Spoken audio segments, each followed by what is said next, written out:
ถไฟนะลูกอันนี้คือรางรถไฟนะเราจะเข้าใกล้กันนะใกล้เลยเอารถไปต่อนะลูกไป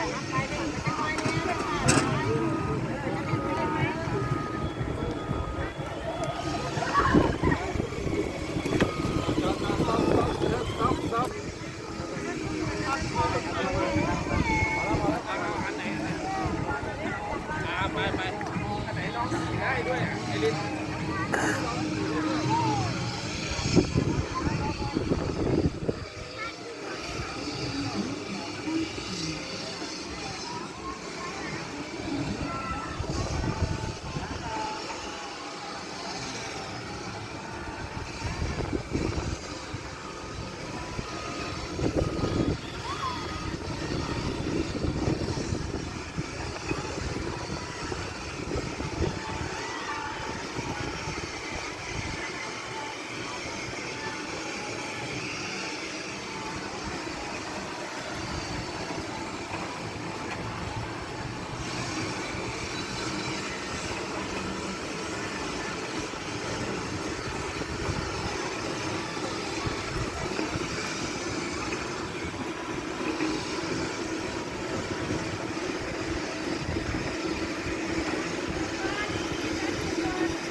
ซีสตาร์แอนด์